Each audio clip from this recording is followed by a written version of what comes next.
오늘도 변함없이 우리들에게 베풀어 주신 하나님의 끝없는 은혜가 이 자리에 모인 우리 모두에게 언제나 차고 넘치기를, 또 그것을 우리가 누리며 살아가기를 소망합니다.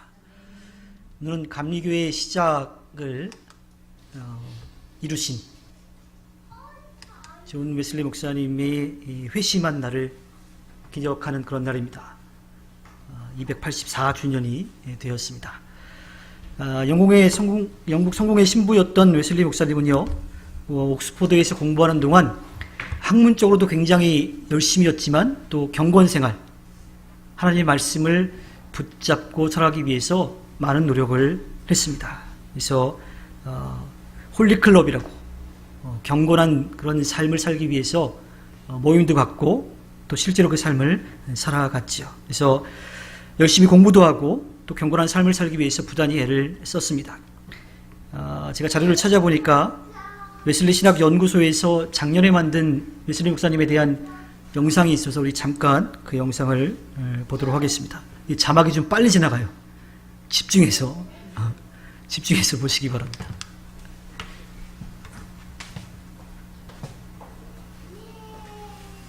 이게 비춰져요. 한 번 더 누르시면 시작될 거예요.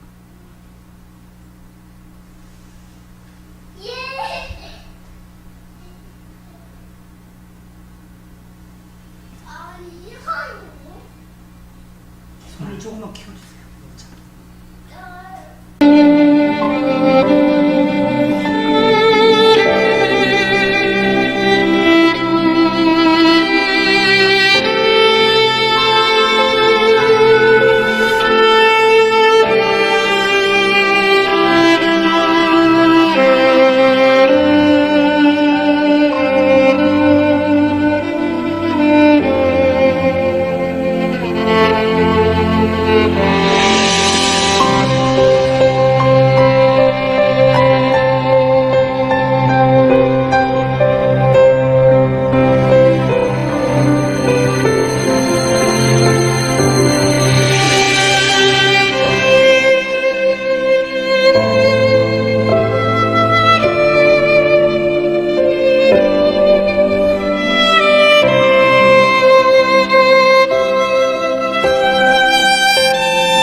죄송하게 좀 빨리 지나가서 좀 내용을 보셨는지 모르겠어요. 중요한 핵심은 뭐냐면요. 웨슬리 목사님이 말씀의 근거에서 자기의 신학을 유지하기 위해서 노력을 해왔는데 문제는 이야기로만 들려온 거예요. 자기 체험이 없었던 거죠. 그래서 처음에 이 모라비안의 스판겐베르크 목사님하고 이야기 나눌 때 구원에 대한 이야기를 했을 때 구원이라고 하는 것에 대해서 안다라고 이야기하지만 실제로 당신에게 그 구원이 일어났느냐라고 하는 질문은 답을 할 때 멈칫했던 거죠. 하지만 그 구원의 은혜를 날마다 이제 간구하면서 살아갔고 또 그러는 그 과정 가운데 조지아주 선교를 나갑니다. 근데 나갔다가 아주 처참하게 실패를 하게 됩니다. 소위 말하면 연애도 실패하고 사명도 실패하고 선교도 실패하고 돌아오는 길이었어요. 근데 돌아오는 그 배 안에서 또한 그러한 이제 메모들이 나오는데 내가 구원받기 위해서 무엇을 해야 하는지 질문해 왔어요. 계명들을 지키고 말씀들을 지켜오려고 해왔는데 그것이 전부가 아니라고 하는 것들을 그는 깨닫게 된 거죠. 특별히 5월 24일 1738년 5월 24일 올더스게이트 그 거리에서 모라비안 교도들이 기도하고 있는 그 자리에 한 사람이 기도를 인도하는 사람이 루터의 로마서 주석 서문을 읽을 때 그의 마음이 이상하게 다른 그런 것들을 경험하게 되고 그때 내가 정말 구원받았구나라고 하는 것을 깨닫게 되었습니다. 그것을 그의 일기에 써놨고요. 또 우리 감리교의 후예들은 웨슬리의 후예들은 그날을 회심한 그날을 기념하면서 지내고 있습니다. 웨슬리 목사님이 가지고 있었던 가장 핵심적인 내용은 뭐냐면요. 성경을 우리의 모든 삶의 유익한 기준으로 삼는 그리스도인. 그것이 그의 삶의 목표, 또 신앙의 목표였던 겁니다. 저는 사실 웨슬리 목사님에 대한 이야기들을 하고 또 웨슬리 회심 기념일을 준비하고 이러면서 하나의 생각이 굳어져 있었어요. 그건 뭐냐면 그날 그 시간만 저는 기억을 했죠. 성령의 역사를 통해서 단 일회성으로 한 번에 확 바뀐 거에만 좀 그런 거에만 집중하고 있었어요. 거기에만 관심이 있었어요. 그런데 오늘 우리가 함께 봤던 그 내용들을 살펴보면 웨슬리 목사님이 단 한 번의 그 시간에 그 성령의 은혜를 깨닫는 것도 맞긴 하지만 그것이 전부가 아니었다라고 하는 것도 생각을 해보게 되었습니다. 이미 모라비안 교도들 간의 그런 그 관계 속에서 자기의 구원에 대한 확신을 위해서 계속 노력하고 있었다라고 하는 거예요. 5월 24일 날 그 은혜를 깨닫기는 되었지만 그 이전부터 계속해서 기도해 왔다라고 하는 거죠. 그리고 그 웨슬리 신학에 대한 것들, 생애에 대한 것들을 배우면서 그의 일기, 5월 24일의 일기에 나온 그 문장도 분명히 알고 있었어요. 그 문장이 뭐냐면요. 아까 우리가 봤을 때는 죄송해요. 거꾸로. 네. 우리가 아까 봤을 때는 그의 마음이 이상하게 더워지게 시작했다라고 나왔었죠. 못 보셨던 분들을 위해서 제가 그 링크를 다시 걸어드릴 거예요. 그의 마음이 뜨거워졌다라고 하는 표현도 쓰기도 하는데 그의 일기에는 정확하게 I felt my heart strangely warmed라고 되어 있으니까 이상하게 마음이 조금 따뜻해지기, 뭐가 좀 뜨끈해지기 시작했다라고 하는 그런 표현을 쓰고 있어요. 그래서 한 번에 성령의 역사를 통해서 확 바뀌는 것도 분명히 맞긴 하지만 그가 그것을 이루기 위해서 계속 노력해왔다는 것도 보게 된 겁니다. 그리고 저도 웨슬리 목사님처럼 고백을 하게 됐어요. 주여 저의 믿음 없음을 도우소서. 어떤 때는 삶으로 노력하지 않고 그 믿음 생활을 하기 위해서 노력하지 않고 그냥 그렇게 되기를, 한 번에 이렇게 되기를 바라는 그러한 욕심적인 마음도 있었다고 하는 것을 좀 생각해 보게 되었습니다. 오늘 말씀으로 들어가 보면요. 사울이 회당에서 복음을 전하기 시작합니다. 20절에 보면 그런 다음에 그는 곧 회당에서 예수가 하나님이심을 선포하였다라고 되어 있어요. 우리는 이 사울의 개념보다도 바울의 개념으로 바울의 이미지를 가지고 말씀을 대하기 때문에 전혀 이상하지 않죠. 그런데 지금 이 상황, 그 말씀 속에 들어가 보면 아주 이상한 상황이 돼요. 우리가 잘 알고 있는 것처럼 예수님을 만나기 전에 사울은 예수님뿐만 아니라 예수를 믿고 따르는 사람들을 미워했어요.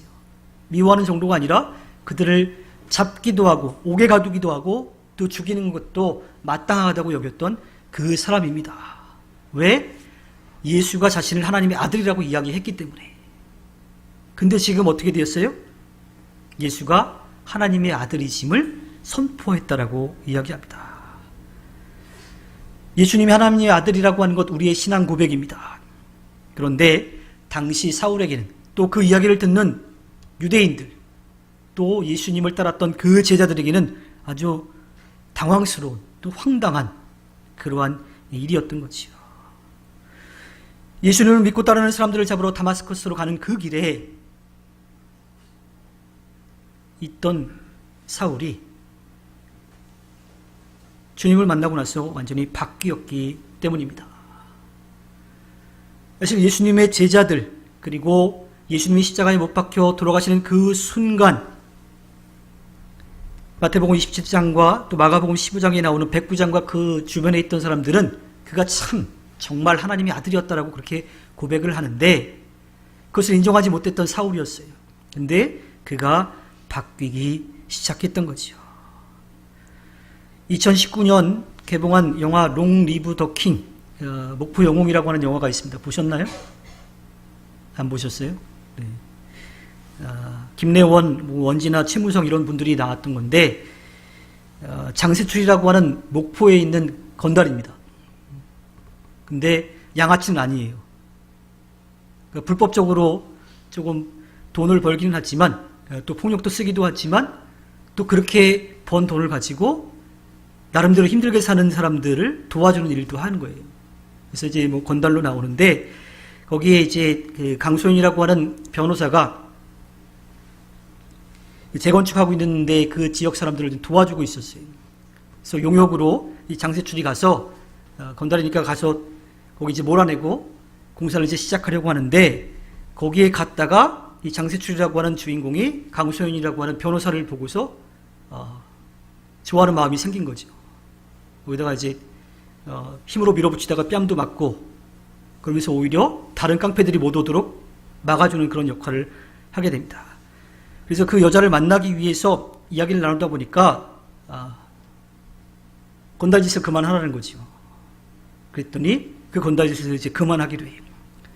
그러면서 그 지역에 있던 이 황보윤이라고 하는 사람, 그 전에 건달이었는데 소위 말하면 회심하고 또 국회의원도 했던 그 사람이 있었어요. 자원봉사를 하고 있는 그곳에 가서 거기서 일을 배우기 시작하면서 자기가 마음에 좋아하는 그 강소연을 만나고 싶어 하죠.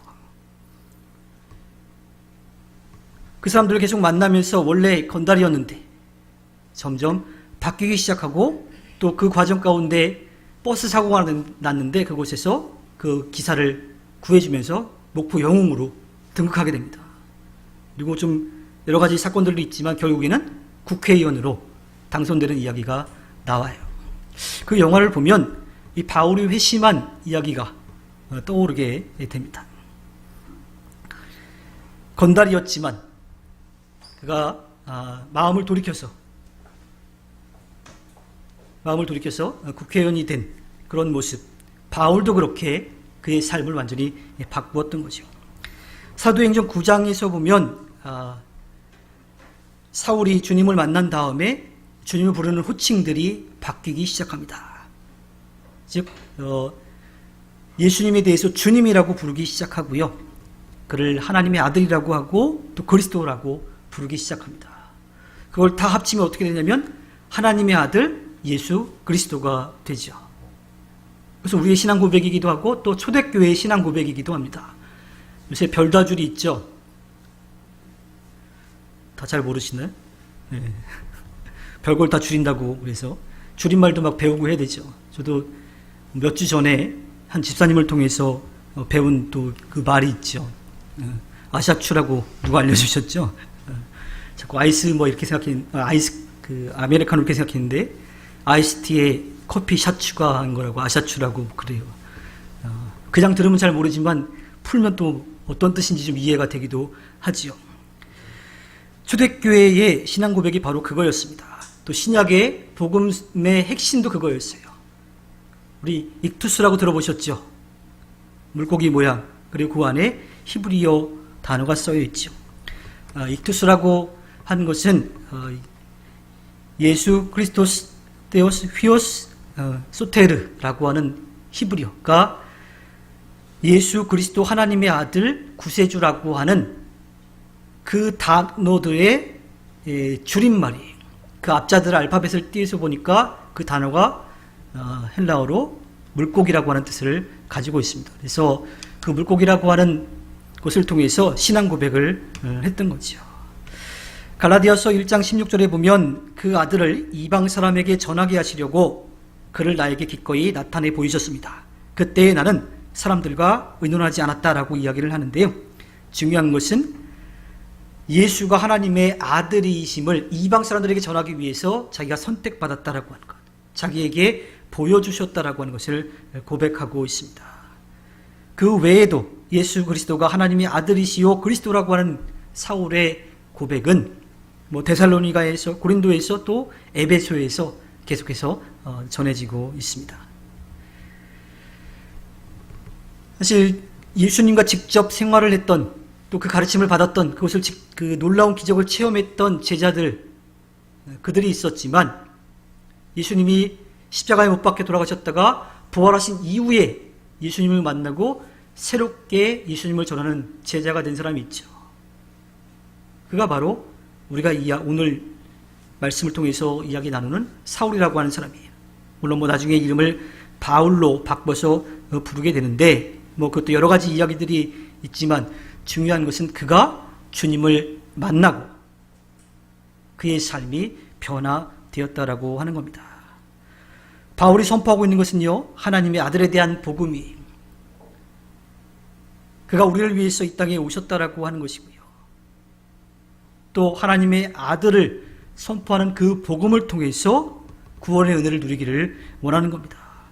예수님이 십자가에서 죽으심으로 우리가 용서받을 수 있는 길이 열렸다라고 하는 거예요. 로마서 8장 3절에 보면 육신으로 말미암아 율법이 미약해져서 해낼 수 없었던 그 일을 하나님께서 해결하셨습니다. 곧 하나님께서는 자기의 아들을 죄된 육신을 지닌 모습으로 보내셔서 죄를 없애시려고 그 육신에다 죄의 선고를 내리셨습니다. 32절에 가면 자기 아들을 아끼지 않으시고 우리 모두를 위하여 내려주신 분이 어찌 그 아들과 함께 모든 것을 우리에게 선물로 거저주지 않으시겠습니까? 우리를 위해서 이 땅에 보내셨고 이 땅에 오셨다라고 하는 것, 그것을 사울은 분명하게 선포하고 있습니다. 또한 예수님의 부활은 하나님의 아들의 부활이라고 이야기하고 있어요. 사도행전 13장 33절에 보면 그런 하나님께서 예수를 일으키셔서 조상들의 후손인 우리에게 그 약속을 이루어 주셨습니다. 시편 2째 편에 기록한 바 너는 내 아들이다. 오늘 내가 너를 낳았다 한 것과 같습니다. 시편 2편 7절을 인용해가지고 하나님의 아들이 다시 살아나셨다라고 하는 것을 분명하게 이야기하고 있죠. 예수님을 믿는 자들, 또 예수님을 따르는 자들을 죽이려고 했던, 핍박했던 그 사울이 그 예수님을 만나고 나서 바뀌는 모습을 자신도 놀랬고 또 그 주변에 있는 사람들도 놀랬습니다. 거기에다가 예수님을 믿고 따랐던 사람들, 그들 자체도 놀랐던 거죠. 오늘 말씀의 표현에 보면 21절에 그 말을 듣는 사람들은 다 놀라서 말하였다.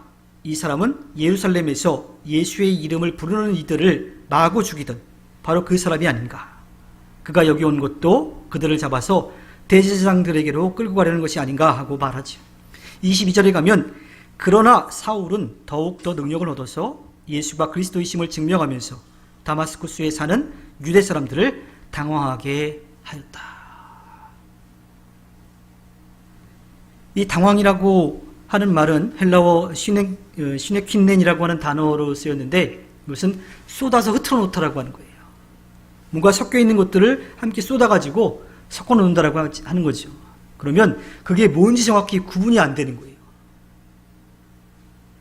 그러니까 사울이 예수 그리스도에 대한 복음을 전하기 시작하니까 그것도 더 열심히 전하는 것을 보니까 그 주변에 있던 모든 사람들이 다 당황했던 겁니다. 혼란스러울 수밖에 없었던 거죠. 누구보다도 하나님에 대해서 잘 알고 또 그 율법을 철저하게 지키면서 그렇지 못한 사람들을 정죄했던 사울이 오히려 돌아서서 그 예수 그리스도를 증거하는 그러한 삶으로 바뀐 거예요. 그리고 그 예수를 하나님의 아들 또 그리스도라고 전하게 된 겁니다. 삶의 방향을 돌아선 사울은 자신을 하나님의 뜻으로 예수 그리스도의 사도 또는 그리스도 예수의 사도가 되었다고 소개하고 있습니다. 예수 그리스도라고 하는 표현과 그리스도 예수에 대한 이야기도 이것도 논쟁이 굉장히 많은데요. 중요한 것은 어디에 더 강조점을 두느냐라고 하는 거예요. 보통 사도 바울이 이 복음을 전하는 그 과정 가운데 기록된 그 표현들을 보면 예수님을 처음 만나고 얼마 되지 않았을 때 선교 초기에는 예수 그리스도라고 이야기를 해요.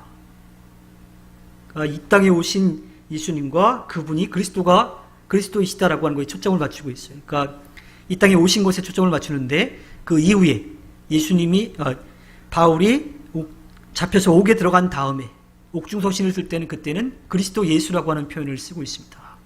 여기는 구원자에 대한 초점을 더 많이 맞추고 있어요. 그런데 정말 중요한 것은 바울이 이야기하고 싶었던 것, 그것은 내가 아니라 주님이 우리를 위해 자신의 생명을 내어주셨다라고 하는 거죠. 그리고 그 구원의 은혜를 우리가 누릴 수 있게 되었다라고 하는 겁니다. 그 은혜를 베풀어 주신 주님께로 자기가 돌아섰다라고 하는 것을 이야기하고 싶은 거예요. 저는 존 웨슬리 목사님의 회심 280주년을 기념하는 이 오늘 주일을 보내면서 예전에 분명히 알았던 건데 잊고 있었던 것 몇 가지를 떠올리게 되었습니다. 사랑의 하나님의 구원의 은혜를 통해서 내가 살아가고 있다라고 하는 거예요. 그리고 그 은혜를 잊지 않고 누리기 위해서 부단히 애를 써야 된다라고 하는 거죠. 그리고 가장 중요한 것은 우리가 그렇게 은혜를 누리고 있는 것과 지금도 그렇게 누리면서 살아가고 있는 것 모두가 다 하나님의 사랑이라고 하는 것, 그것을 통해서 우리가 살고 있다라고 하는 겁니다. 다시 돌아오기를 바라시는, 기다리시는 하나님의 그 마음, 그것을 다시 한번 좀 생각해 보게 되었습니다.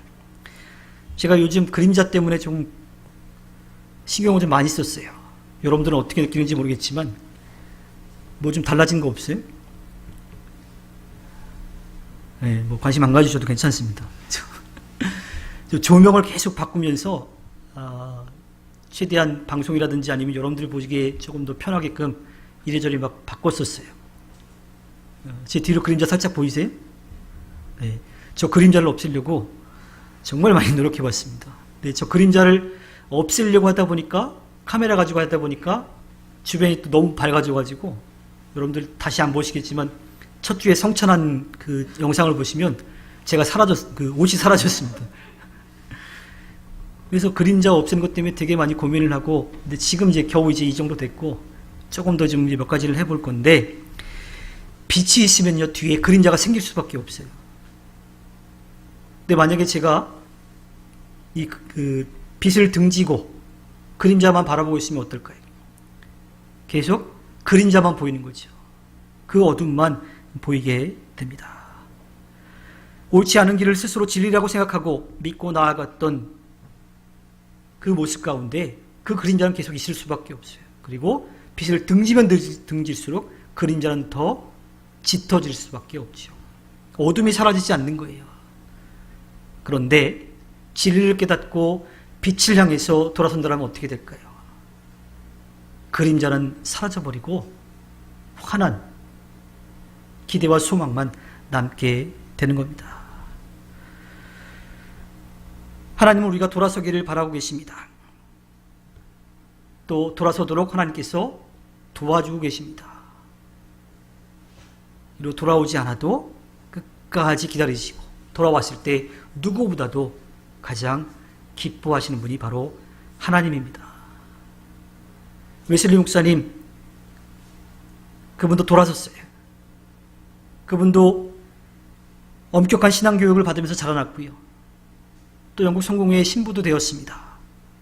공부도 열심히 했고 또 경건한 삶을 살기 위해서 많이 애를 썼어요.